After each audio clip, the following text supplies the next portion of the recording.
Amigos que acompanham o canal Silvio Félix, primeiro quero agradecer porque tem vários vídeos nossos que chegaram a dezenas de milhares de visualizações. Quero pedir a você, portanto, que já de início deixe o seu like, ative o sininho, se inscreva no canal se você ainda não é inscrito, você que está nos vendo do Brasil todo. Nós temos trazido para cá diversos assuntos que são importantes para a vida da gente em qualquer situação.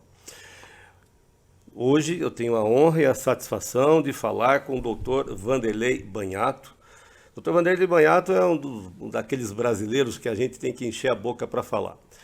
Membro da Academia Americana de Ciências, é membro da Academia de Ciências do Vaticano, eu vou perguntar um pouquinho a ele sobre isso, e membro da Academia Brasileira de Ciências, São Carlense, graduado na USP e na UFSCar, e hoje ocupa o cargo de diretor, do Instituto de Física da USP, o IFISC da USP.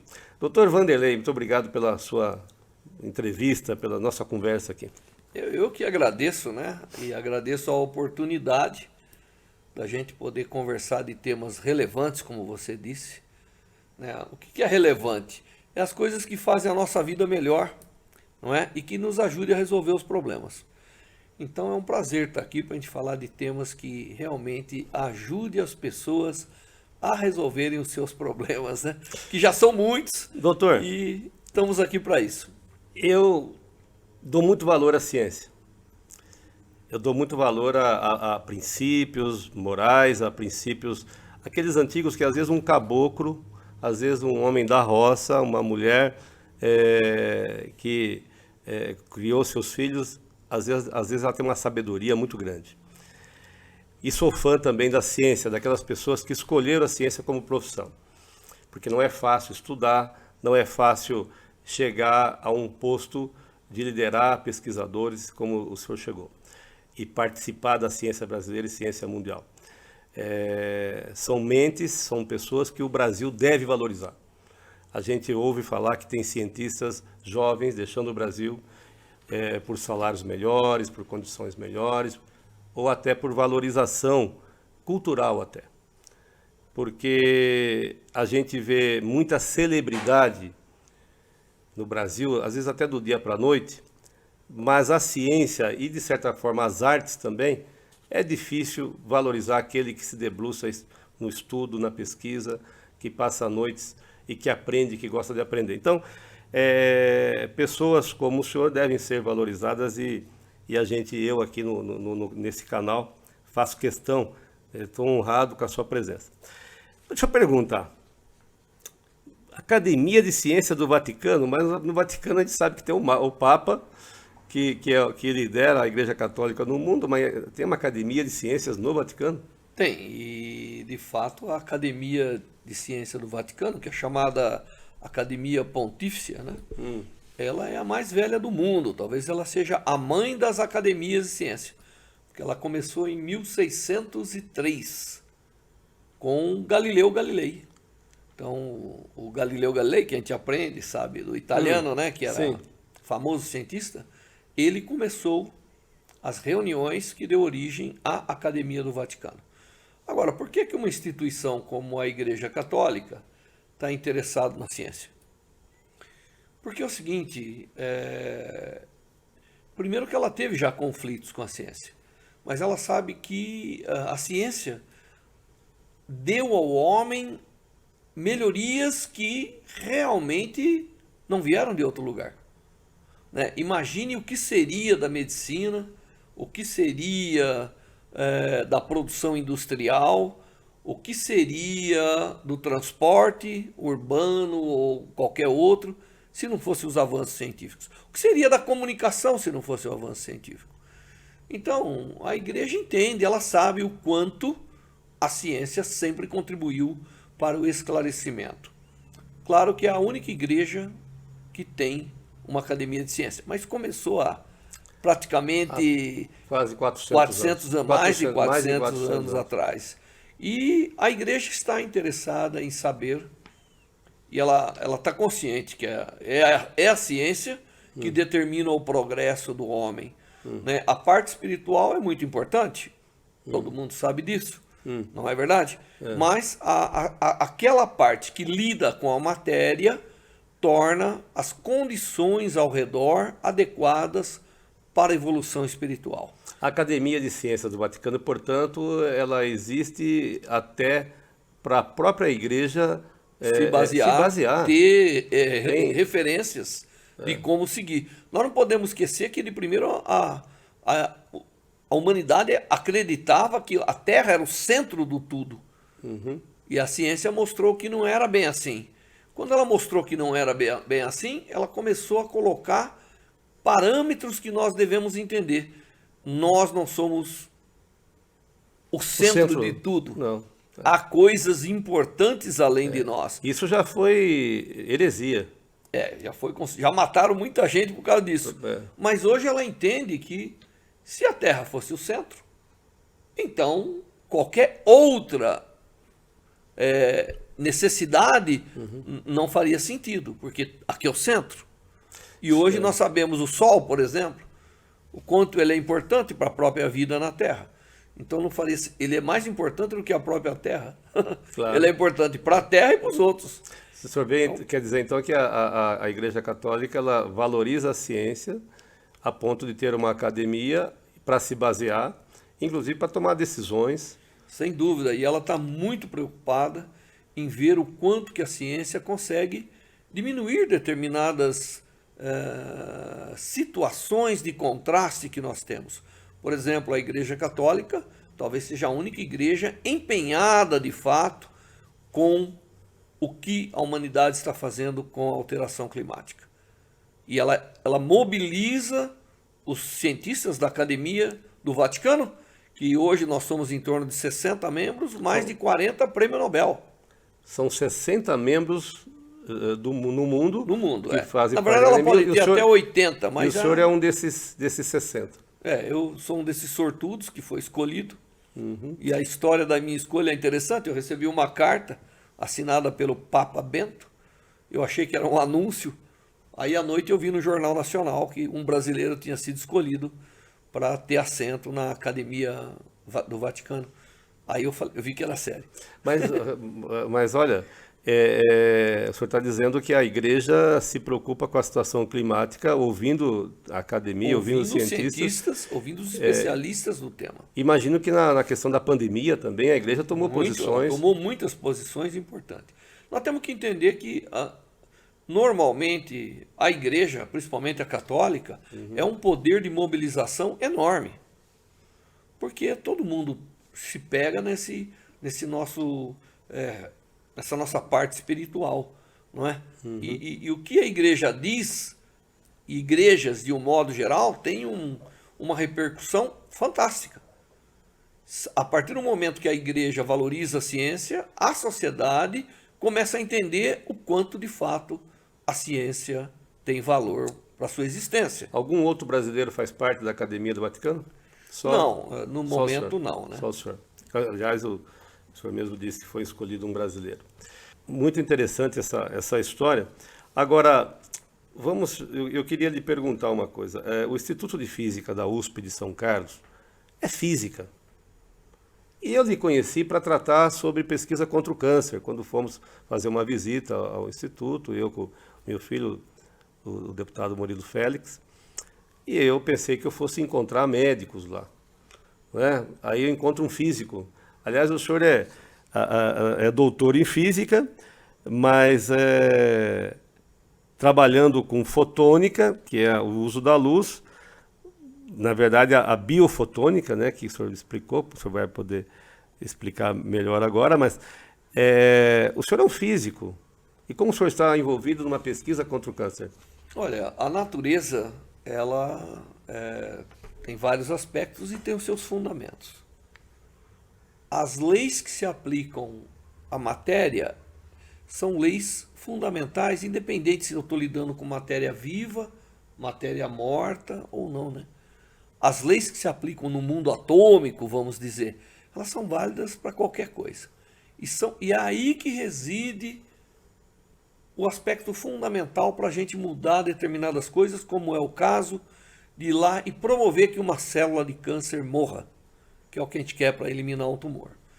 Então, utilizando esses conceitos básicos da natureza, que a física é especialista em fazer, nós somos capazes de ir lá e realmente, com luz e com substâncias, fazer com que uma célula cancerosa deixe de existir e morra, né? Então a gente é capaz de eliminar um tumor em muito pouco tempo, 20 minutos, com a ação, com o uso da luz e combinado a determinadas substâncias que a gente coloca, que quando iluminada tornam-se muito tóxicas para as células cancerosas.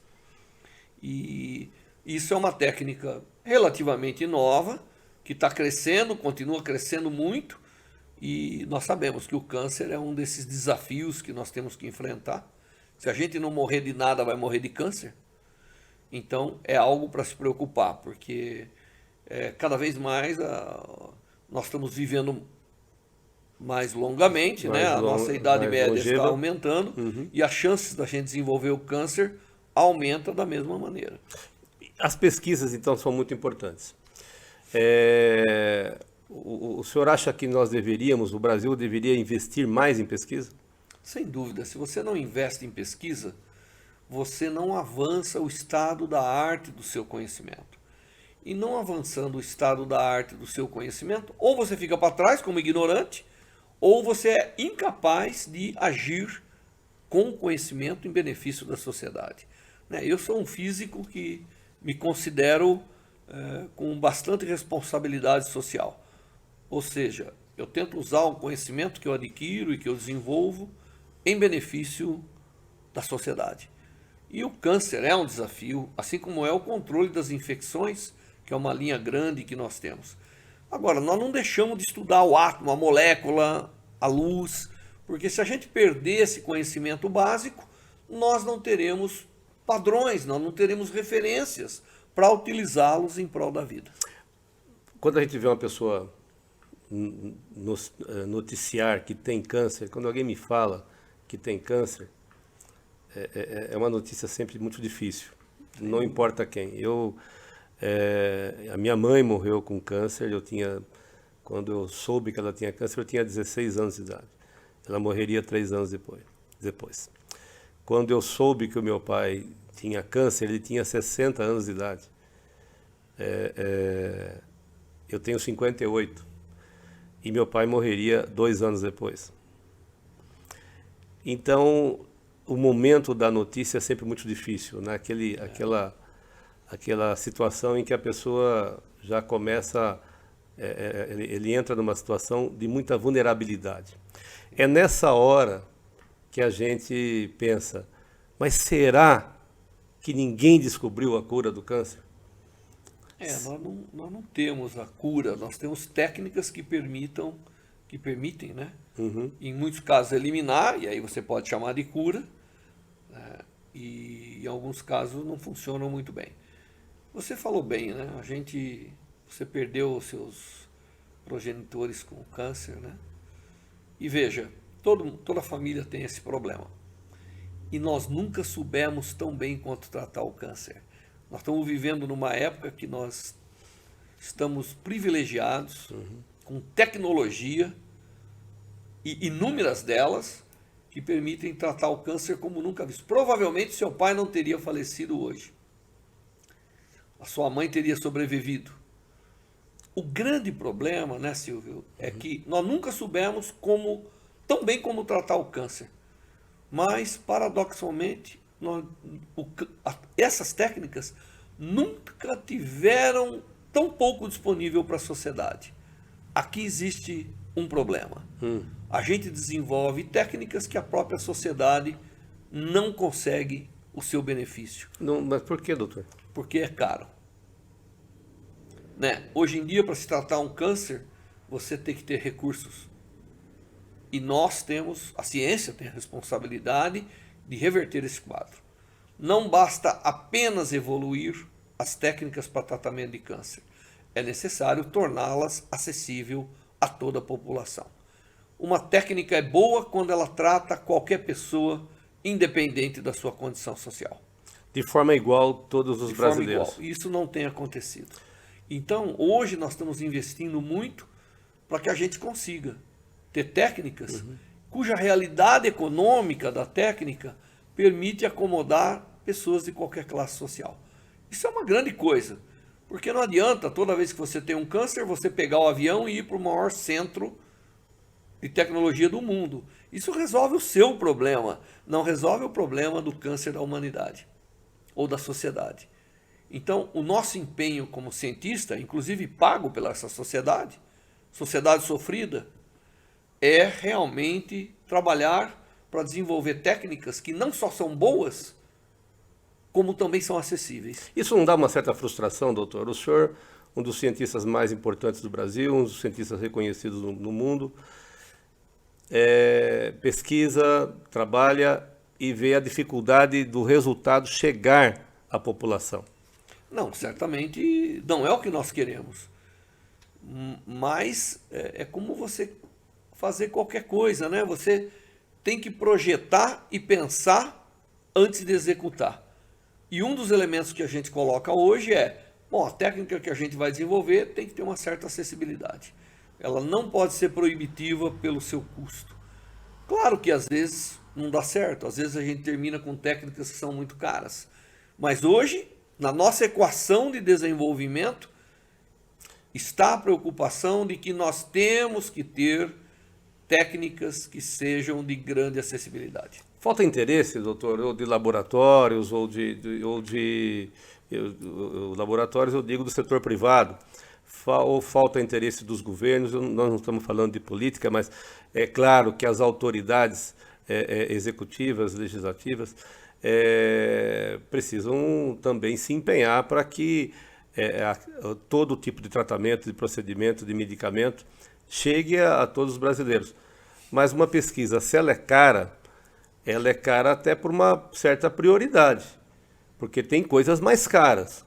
A pesquisa pode ser cara, mas a sociedade está disposta, porque você coloca seja R$1, 1 milhão ou 1 bilhão, quando aquilo fica acessível para a sociedade como um todo, isso vira nada, né? Porque hoje, você imagine, para fazer uma cirurgia de câncer de pele, você pode chegar a pagar R$15 mil. Agora, se você investiu um dinheiro e eu tornei isso disponível para todo mundo, então, se 1.000 pessoas já usarem, isso já vira nada.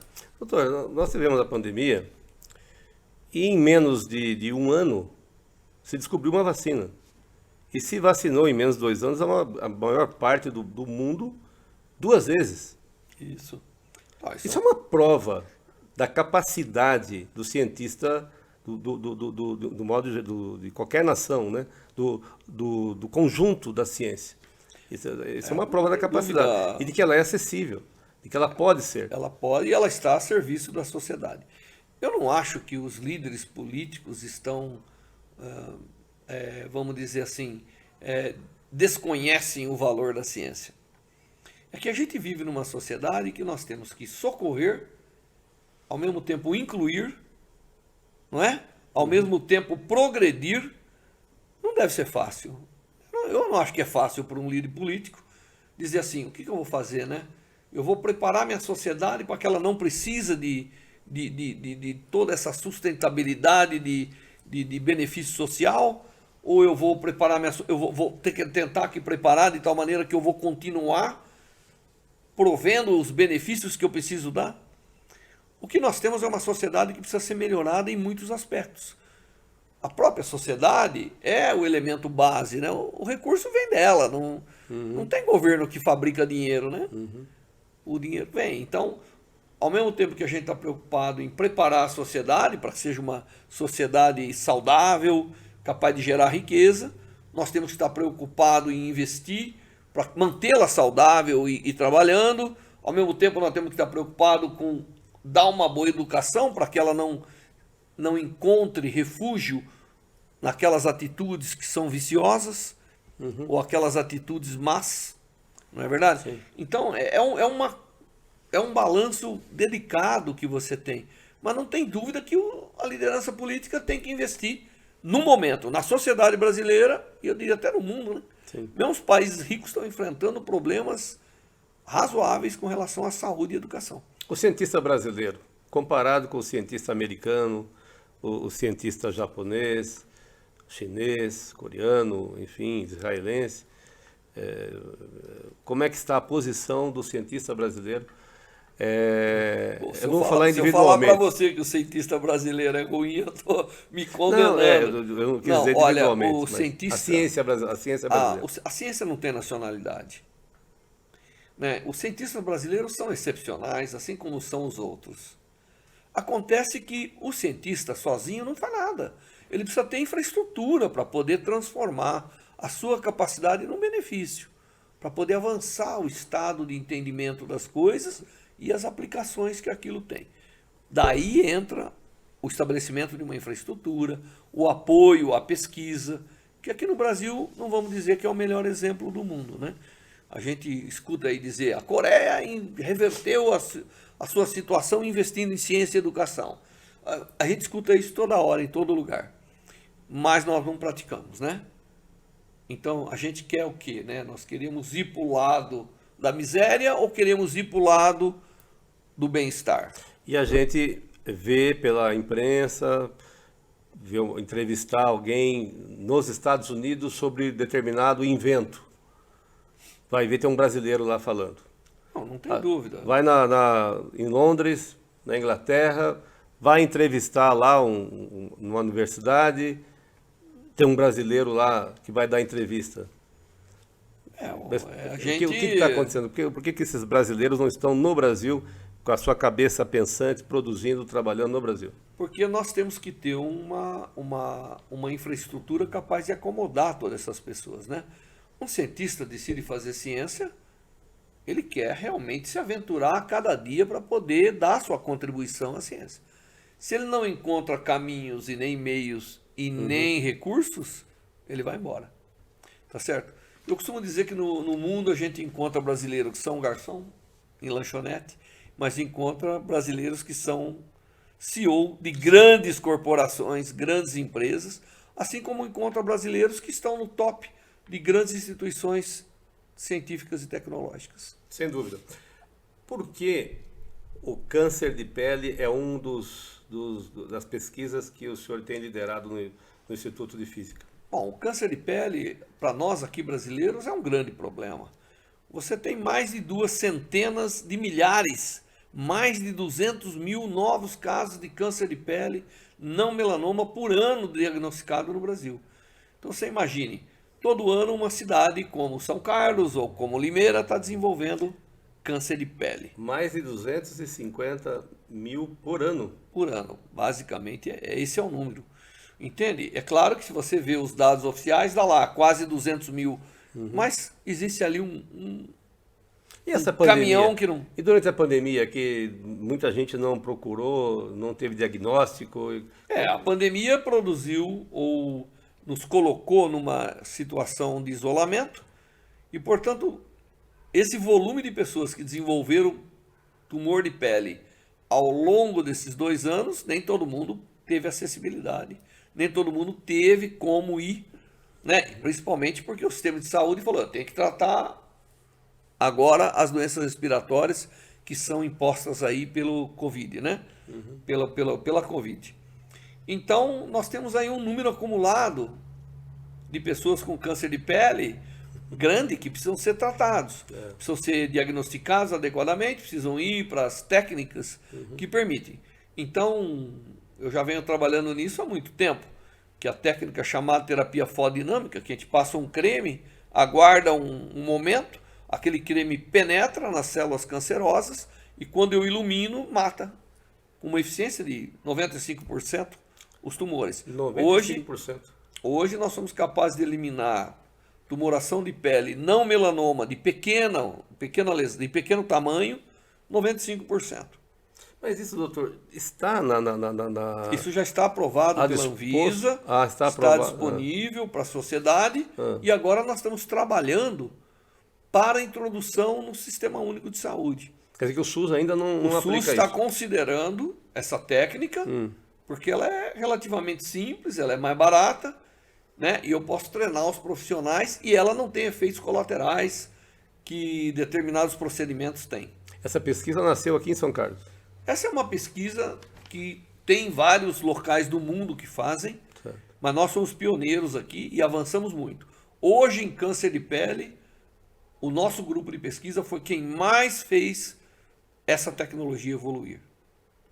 E já existem empresas envolvidas, empresas que fabricam o fármaco que vai fazer a pomada, empresas que fazem o equipamento, e isso vai ser um grande ganho. O INCA, que é o Instituto Nacional de Câncer, referência para nós, já aplica a técnica lá. Entende? E nós queremos que ela se torne uma possibilidade em primeira instância para os brasileiros, porque se eu resolver 90% dos casos, 95%, os outros que a técnica não consegue, o sistema de cirurgia e tudo isso pode resolver de uma forma muito mais... Fazer cirurgia em 5 mil é diferente do que fazer em 100 mil. É verdade. E outras doenças de pele, o Instituto tem se dedicado também. Nós estávamos falando sobre o vitiligo. Em São Carlos, no Instituto de Física, também existe existe a pesquisa que usa a biofotônica para a solução do vitiligo. Exatamente. Nós temos alguns trabalhos com alguns profissionais na área da psoríase, que é uma doença autoimune, né, que é um problema com o vitiligo. Mas o vitiligo é um problema assim, eu não acho que as pessoas morrem de vitiligo, mas é um problema que incomoda muito. É um problema social, né? É um problema de autoestima muito grande. E a gente tem trabalhado, em muitas situações a gente consegue melhorar muito, mas nós não temos ainda um protocolo e um procedimento de tratamento como nós temos para o câncer de pele não melanoma. Então, mas à medida que a gente vai pesquisando, que a gente tem apoio para a pesquisa, no caso das doenças dermatológicas, a gente consegue evoluir cada vez mais. E eu não tenho dúvida que daqui a alguns anos nós teremos soluções extremamente adequadas para essas doenças de pele não malignas, né? Que afeta muita gente, afeta um grande número de pessoas. Doutor, onde vai chegar a ciência? Porque nós sabemos que as descobertas elas não acontecem nos consultórios médicos, né? Ou talvez até aconteçam por um ou outro médico que é estudioso, mas ele acaba virando um cientista também, né? Mas, em geral, são os pesquisadores, são os cientistas, são os laboratórios que vão desenvolver. E onde vai chegar a ciência? Olha, a ciência, ela é algo que ela não chega. Nós não vamos chegar, vai dizer, chegamos ao fim da ciência, não vai ter isso. Não tem uma linha de chegada. Não, porque o que nós temos de conhecimento ainda é muito pequeno. Como dizia Albert Einstein, o nosso conhecimento de tudo ao nosso redor e de nós mesmos ainda é muito pequenininho, mas é o nosso maior tesouro atualmente. Agora, a ciência vai cada vez entender mais, né? Eu não tenho dúvida que daqui a alguns séculos pode ser que nós estejamos já em outro planeta, nós vamos popular outro lugar. Já está se falando, né? Em começar a levar a gente para outro lugar. Já tem até empresas envolvidas. Espacial, Então, não tem dúvida que a ciência vai tornar isso possível. Mas ela não é, a gente não enxerga assim a ciência como fim. A ciência é um meio. Entender a natureza nos torna hábeis a resolver problemas. Porque todos os problemas que a gente tem, eles envolvem a gente conhecer muito bem como as coisas funcionam para a gente poder resolver, não é? Então, a ciência é uma rota sem fim.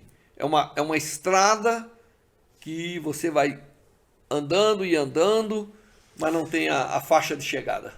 Doutor, ao longo do caminho, nós deixamos grandes frutos.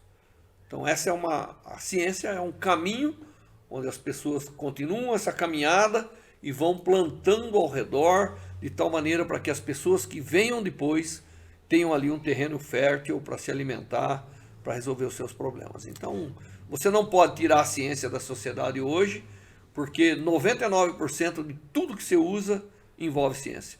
Transporte, comunicação, tratamento da saúde, tudo envolve um teor de conhecimento científico enorme. Imagine, hoje eu faço o exame do DNA, pô. Isso aí até há 5 décadas atrás, isso aí era impossível. Não é verdade? É verdade. Hoje eu sou capaz de fazer uma terapia gênica em você. Eu sou capaz de olhar o seu DNA e saber o que vai acontecer, prever. Exatamente. Então, e para trás, sabe-se o que veio para e trás. de onde veio. De onde veio. Né? Então E o que nós poderá... estamos entrando num micromundo da vida. Quando... E aí nós vamos ter um excelente controle da vida. Por bem, eu espero. Há alguns meses, conversando com meu filho, Murilo Félix, deputado estadual, coisa de pai e filho. Afinal, ele perdeu o avô, perdeu a avó também, com câncer. A avó da parte do pai, a minha mãe, e da parte também da mãe dele, ele teve câncer também. E aí, quando perguntaram a ele para onde você vai destinar emendas, os deputados têm direito a emendas e muitos sempre pensam em obras. Não vou dizer que estejam errados, mas era preciso se investir em algo um pouco mais profundo, né? E aí foi que a ideia veio dele, falar, pai, vamos investir em pesquisa. Então ele pegou boa parte do recurso que ele para um deputado pode ser que não seja tanto para uma universidade, mas foram 500 mil reais, R$500 mil destinados. Ele queria que fosse para pesquisa, né? Porque de algum modo, investindo em pesquisa, vai se amenizar o sofrimento das pessoas lá na frente. Eu queria saber a sua opinião. E não foi nenhuma instituição, né? Porque foi uma decisão de um parlamentar. Ele tem 93 colegas, são 94 deputados estaduais em São Paulo. E essa foi uma decisão dele, não sei se outros pensaram assim, dessa forma, mas destinar, normalmente se pensa em algo que vai aparecer na rua, né? Um prédio, um asfalto, algo desse tipo.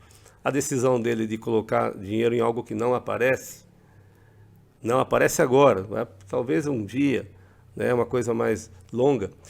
Foi uma decisão, eu fiquei orgulhoso dele, né? Orgulhoso de ver ele aceitar, de querer investir em algo, talvez por ele também ter um berço acadêmico muito forte, né?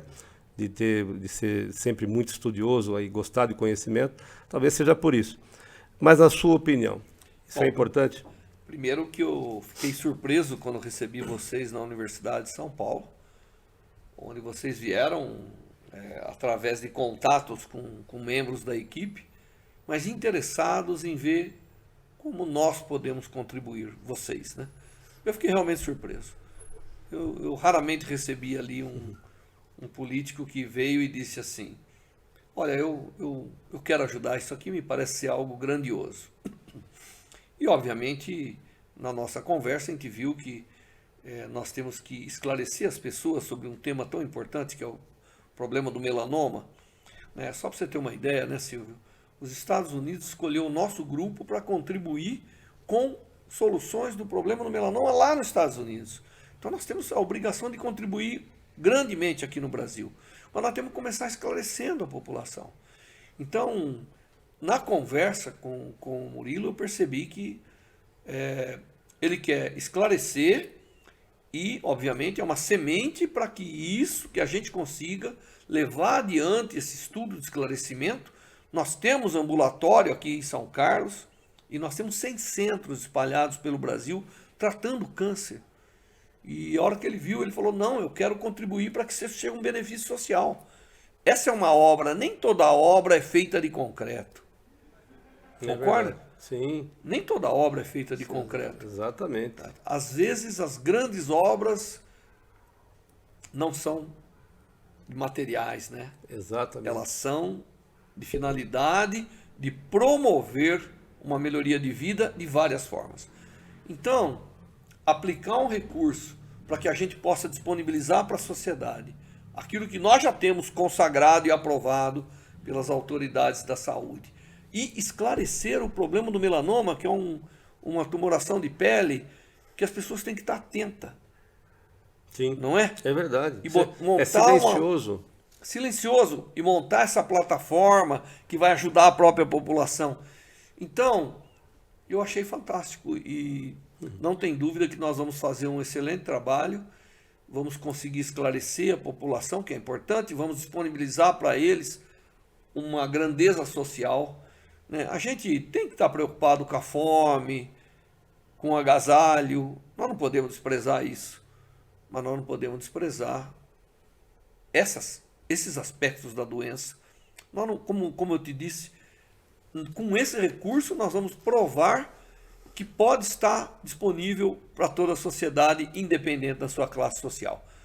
E isso vai ser um grande passo na aprovação do SUS, que está em andamento, para a terapia fodinâmica para o câncer de pele aqui no nosso país.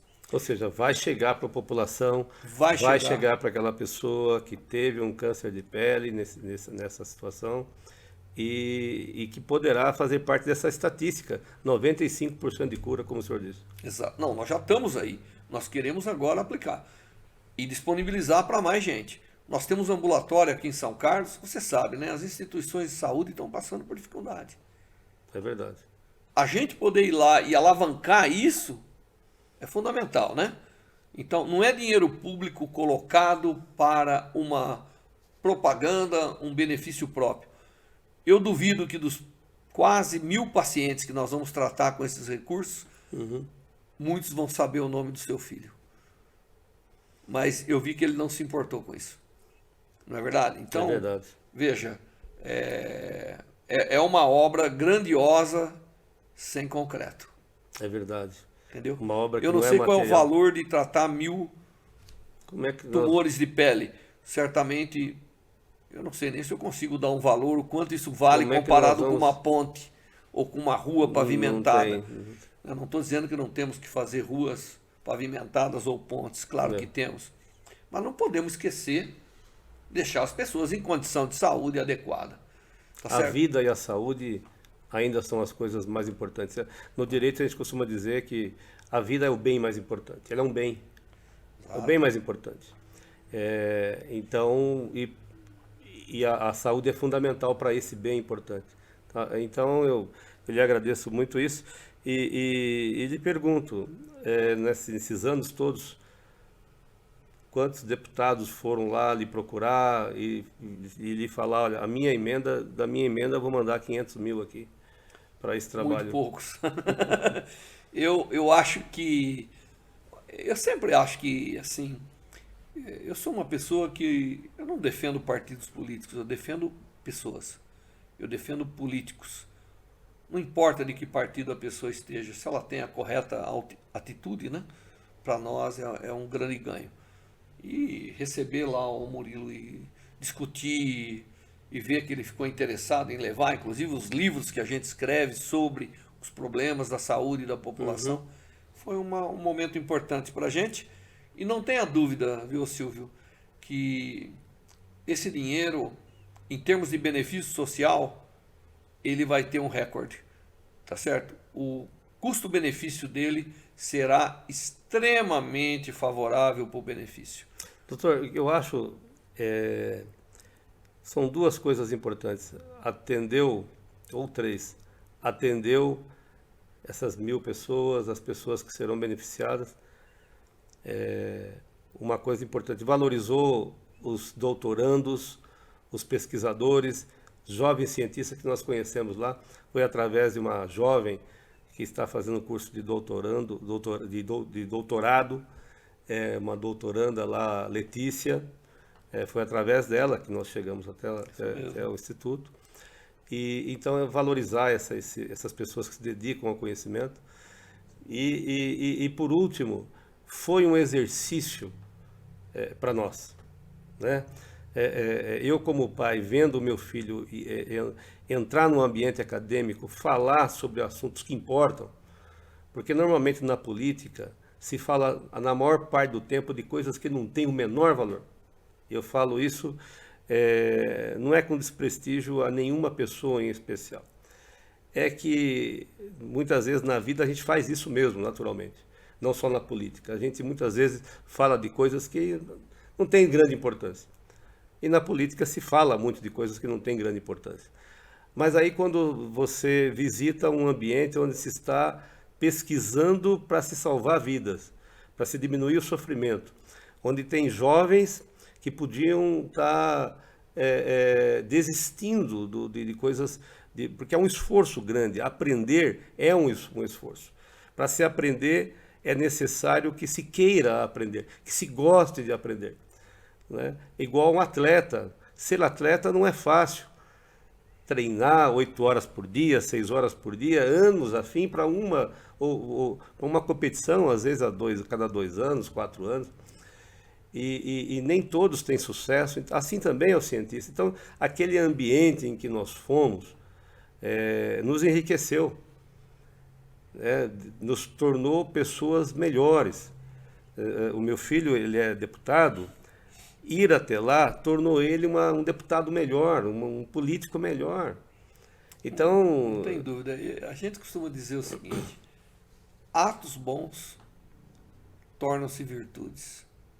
Atos ruins tornam-se vícios. O que eu acho que a política brasileira precisa são atos bons. Porque, naturalmente, eles virarão virtudes nos nossos líderes políticos. Nós não podemos não ter os líderes, nós precisamos dos líderes. Claro, é claro. Só que nós queremos pessoas virtuosas. Pessoas que estão preocupadas em fazerem atos que os tornam cada vez melhor, como você disse, e eles viram virtude. E o senhor sabe que falar sobre isso é importante.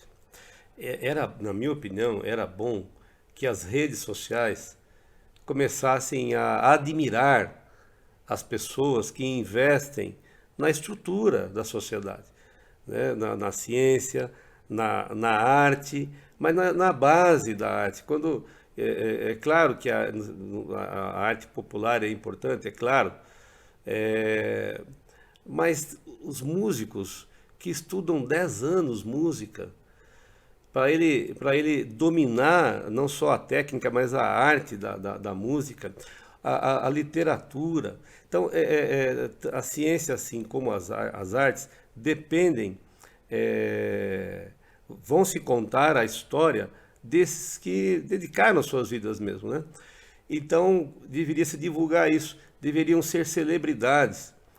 Essas pessoas deveriam, quando eu vejo um jovem músico, estudando música com um violoncelo, com um violino, com um piano, ou mesmo com um violão, uma viola, não importa, mas aprendendo a tirar daquilo a essência da vida e da arte, ele não vai lotar estádios de shows. Não, né? eu acho assim, olha, a pessoa que é dedicada a uma coisa verdadeira, a uma causa verdadeira, e aí envolve a ciência, envolve as artes, envolve tudo em geral. Tudo.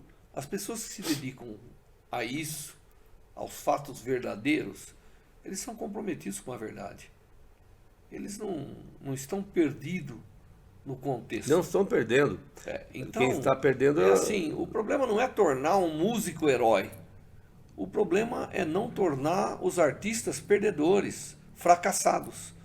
Entendeu? Então, nós temos que valorizar isso, porque aí reside o conforto do ser humano. Quem que vive sem ouvir uma música? Quem que vive sem ler uma literatura adequada? Quem que vive sem ver um bom filme? Sem ir num teatro? Sem apreciar determinadas danças? Isso é importante. A ciência é muito importante, mas a vida ela é composta de vários aspectos. Então, nós temos que trabalhar, não é para criar heróis. Nós temos que trabalhar para não criar gente fracassada. Porque o fracasso é o começo do fim. Hoje nós temos quantos jovens dedicados à droga nesse país? E você acha que eles foram se dedicar à droga por quê? Porque eles fracassaram em alguma coisa. Normalmente é um refúgio. E a gente tem que resolver esse problema. Não é verdade? Se você pega um profissional, ele não encontrou absolutamente oportunidade em lugar nenhum, ele se conforta com a droga. Ele virou um viciado. E aí vem todos os problemas que nós estamos enfrentando. Quantos viciados em cada esquina? Doutor, isso é verdade. Nós somos de um tempo em que o pai e a mãe eram severos, determinavam uma conduta, repreendiam, e a gente era mais forte emocionalmente. Nós falávamos sobre isso. Nossos pais, nossos avós eram mais fortes emocionalmente, estavam mais preparados para as dificuldades, não se entregavam facilmente, não desistiam facilmente e valorizavam as pessoas que tinham conhecimento. Um professor era uma autoridade em qualquer bairro. Quando eu era criança, se um professor, se eu apontasse para o meu pai, pai, aquele ali é meu professor, é minha professora. Para o meu pai era uma autoridade. Falava com uma amiga, diretora de escola em Ibaté, a Sônia, e ela relembrando que os diretores de escola eram comparados aos CEOs de grandes corporações, de grandes empresas. É diretor de uma escola. Então, o professor é o que forma aquela pessoa que forma gerações. Agora, eu queria lhe perguntar, com a sua experiência, era comum nos anos 80, 70, 80, quem sabia, quem tinha conhecimento, esse era celebrado. Vou lhe lembrar, é claro que o senhor se recorda, o Silvio Santos, um comunicador popular, um comunicador né, com os melhores, talvez o maior de todos os tempos no Brasil. Eu costumo dizer que se ele falasse em inglês, se estivesse nos Estados Unidos, o mundo todo conheceria o Silvio Santos. Mas o Silvio Santos, popular, fez o show do Milhão. Antes disso, um programa que chamava Arrisca Tudo, aos domingos à tarde. E a população popular, vendo TV aberta, que não tinha outra coisa a ver, ficava vendo pessoas defendendo teses aos domingos à tarde. A Globo exibia de manhã concertos para a juventude aos domingos. A TV Cultura tinha uma audiência fantástica, vários programas que hoje fazem sucesso na TV aberta, os formatos nasceram na TV Cultura. Então eu digo isso para o senhor, porque eu me lembro, eu adolescente, eu juntava dinheiro, eu criança, para comprar um livro. Era tudo que eu gostava. E livros tinha testes de conhecimento. A gente lia as perguntas, decorava as respostas e brincava às vezes com os colegas, para mostrar que a gente sabia alguma coisa, porque era bonito, eram admirados aqueles que tinham conhecimento. Hoje não é mais isso, né? Então a gente está vendo a queda do valor do conhecimento. Eu faço essa pergunta, dizendo se isso não dá uma certa frustração. Não, frustração não. A gente faz ciência, mas ao mesmo tempo acompanha o que está acontecendo ao nosso redor. O professor, no Japão, é o único cidadão que o imperador se curva. O imperador japonês só se curva perante um professor. A importância que eles dão ao professor. Aqui no Brasil nós jogamos cadeira. Então, agora, por que chegou nessa situação? Por isso, o grau de frustração, a perda dos valores reais, né? A gente tem que entender que a educação, quando eu ensino ciência para alguém, não é para ser cientista, é para a pessoa não ser ignorante.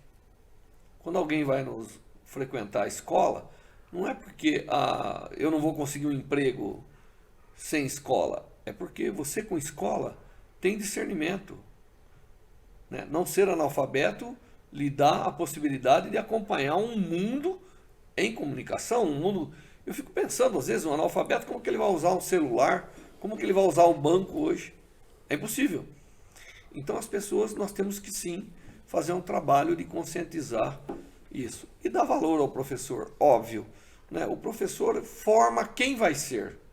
Exatamente. E para uma sociedade que não tem ainda claro o seu destino, ela não consegue entender que é mais importante valorizar o quem vai ser do que o quem é. Exatamente. Porque senão não há continuidade, né? E é mais importante ser do que ter. Não tem dúvida. Mas Estamos aí, caminhando para o final, mas eu quero voltar numa coisa que eu achei muito interessante a sua fala. Eu lhe encontrei sábado, cozinhando para a igreja Nossa Senhora de Fátima, numa feijoada muito gostosa ali. O senhor é um cientista e estava cozinhando ali. De onde vem essa... O senhor é um católico, o senhor é uma pessoa religiosa e é um físico, um cientista. Dá para conciliar essas olha, duas formações? eu sou físico porque eu gosto de entender a matéria ao meu redor, né? Agora, o conforto espiritual vem de várias formas, né? A gente não é religioso porque está com medo do castigo divino. A gente é religioso porque é uma possibilidade de fazer o bem para os outros, né? Não é gostoso você servir as pessoas? A igreja que eu Exatamente. frequento cuida de 80 pessoas, pessoas sem Moradores de teto, rua, né? né? Os moradores de rua por semana. Talvez isso não tenha valor para muitas pessoas, mas para algumas tem. Não é só a riqueza, o sucesso que eu posso conquistar com a minha ciência que me satisfaz. Então, eu realmente me dedico uma parte, quando sou solicitado, para servir as pessoas. Eu vi as pessoas. Independente de quem são. Eu vi as pessoas, o senhor ali, né, cuidando da comida e vai para lá e para cá, como uma pessoa da comunidade, né, como todas as pessoas da comunidade. E aí eu vi alguém comentando, aquele ali é o Dr. Vanderlei Banhato, né? Mas ali o senhor é uma pessoa comum, numa igreja, e eu me lembro que muita gente de sempre, isso, na minha juventude eu ouvia isso, a cientista é ateu. Cientista não acredita em Deus. E eu estou vendo ali um dos grandes cientistas brasileiros cozinhando para servir as pessoas. Eu sou uma pessoa que, assim, a gente tem que ter um bem-estar, né? E como eu te disse, você não pode perder certos referenciais. Eu não critico ninguém que não acredita, né? Mas você se pegar em alguns conceitos que lhe, de alguma maneira, fornecem condições de você fazer além do que você faria, ficando no seu próprio canto, eu acho uma coisa boa. Acho que no Brasil falta um pouco do espírito de comunidade, né? Talvez para alguns não é importante conhecer o padeiro, talvez para alguns não é importante conhecer o açougueiro, o farmacêutico, o deputado, mas para mim é isso que caracteriza uma comunidade. Uma comunidade não é um lugar onde se vive e não se conhece. Uma comunidade é um lugar onde há trocas de serviços e de ajudas. Então eu acho que a Igreja Católica ela permite um pouco viver em comunidade, né? Doutor, Quando eu vejo aquelas pessoas que saem, elas não precisavam perder o sábado e o domingo para confortar idosos que estão isolados nas suas casas, mas eles fazem isso. Aquilo não vai melhorar o salário dele no fim do mês, mas deve melhorar alguma coisa nele, né? certo. Não é verdade? É As verdade. pessoas que estão comprometidas com os outros não fazem o mal. Doutor, a física está não só o conhecimento de agora, mas comparando das últimas décadas que nós aprendemos. E agora vemos estrelas que já não existe mais, esse novo telescópio. E aí, mudou alguma coisa esse novo telescópio que mostrou que nós estamos... Eu até disse outro dia eu sempre gosto de falar com pessoas mais jovens, com os adolescentes, porque eu queria que falasse comigo, né? Quando eu era adolescente eu queria aprender, né? Meus melhores professores foram os de literatura, de história, geografia. Nunca fui muito bom de matemática, o senhor me desculpe. Nunca fui muito bom de exatas. Mas a hora que eu falava com o professor de geografia, e aí vem esse telescópio e nos diz que quando nós olhamos, nós estamos olhando para o passado, para algo que não existe mais, olhando para o céu. Boa parte das estrelas já morreram. Já morreram. Nós estamos ainda vendo a luz que elas emitiram antes dela morrer. Eu acho que tudo isso é um avanço tão grande. Cada vez que a gente consegue se contextualizar, de se localizar, de entender o que nós somos de fato, nos torna melhor, nos torna mais esclarecidos. Então, esses grandes investimentos em ciência que amplia a visão do homem, muita gente não entende que ter levado o homem à Lua não foi um gasto, né? Foi um investimento. O que aquilo avançou de tecnologia em comunicação, em transporte, em maneira de, em combustíveis, em tudo, em fármacos. É isso que é importante o senhor dizer. Tem gente que fala, mas por que foi gastar tanto para o homem ir à Lua para nada? Não, aquilo promoveu aquilo era um desafio, né? E o preparo para aquele desafio levou a tantas coisas que lateralmente deram benefícios para a humanidade. Que chega no carro andando na rua. Que chega no carro andando sozinho na rua, chega na aviação. Imagine o quanto o programa espacial não contribuiu com a aviação, com o GPS que a gente usa hoje no carro, senão a gente se perde até numa cidade pequena. Então, estudar os planetas e as estrelas acabam trazendo benefício para o nosso dia a dia. Né? Quando você é capaz de ver uma estrela que existia há 10 bilhões de anos, você imagina o que eu não posso fazer olhando uma célula cancerosa? Quer dizer, essa tecnologia, ela amplia a nossa forma de observar todo o nosso redor, não só as estrelas. O que nos leva a dizer que a ciência, ela não é só uma extremidade, um ponto aqui ou ali. A humanidade caminha toda junta, né? Não tem, o que não tem dúvida. Se descobre aqui, se aproveita. Tudo que se faz, tudo que se avança de conhecimento, adiciona para o nosso tesouro. E o nosso tesouro é o que vai nos levar mais longe, é o conhecimento. É o conhecimento que vai preservar a humanidade que nós temos, né? Em épocas passadas, talvez uma pandemia como essa já tivesse dizimado todo mundo. E a ciência está mostrando que não. Nós vamos continuar, vai aparecer outro, já está aparecendo outro aí. E vai aparecer uma maior ainda, que são as bactérias resistentes ao antibiótico, que já existem e agora estão se tornando em maior número e em maior quantidade. E nós temos que estar preparados, porque nós não podemos encerrar a humanidade aqui nesse capítulo. Doutor, o senhor acredita que nós vamos... Bom, o senhor já respondeu, o senhor disse, vamos subir numa nave e para outro planeta, aquela ficção científica que a gente vê no cinema, vai existir? Vai existir. Vai existir. Eu não sei se eu vou ver, mas nós teremos parentes morando em outro planeta, não em outro bairro, ou em outra cidade, ou em outro país. Mas no sistema solar que nós vivemos? Eu acredito que para começar sim, mas depois... O senhor acredita nisso? Eu acredito, acho que... Não, mas isso é evidente, pô.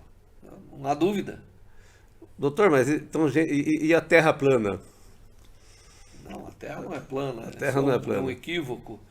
E eu também não acredito que a Terra seja plana. Você que está me assistindo aí, deixa o seu like, hein? Por favor, se inscreva no canal, não se esqueça, compartilhe, ajude o canal. E já vou dizendo, eu não acredito que a Terra seja plana. Estou certo? Está certo. A Terra não é plana, e também quem acredita que dê uma lida, veja as evidências. A Terra não é plana, e isso não muda nada aqui para a gente. E acredite, a ciência trabalhou duramente para entender o que como é a Terra, nós não podemos desprezar, né? Algumas coisas que a gente vê na ficção, nós estamos caminhando para o final, mas eu preciso lhe perguntar.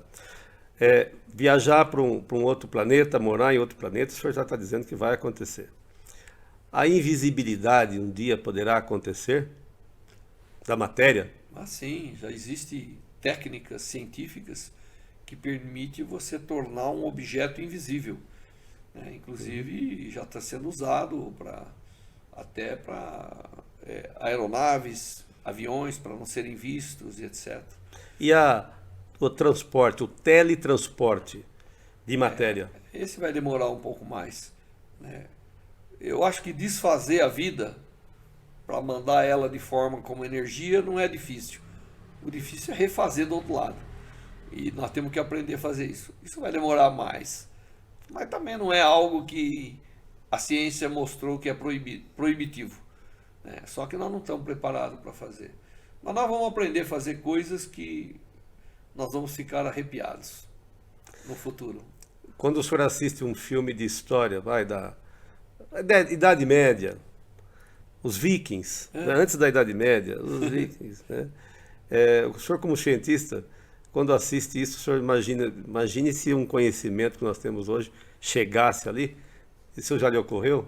Claro, quer dizer, imagine se eu conseguisse viajar de volta e colocar ali uma bússola na mão do viking. Ele tinha dominado o mundo, né? Ele era bom navegador.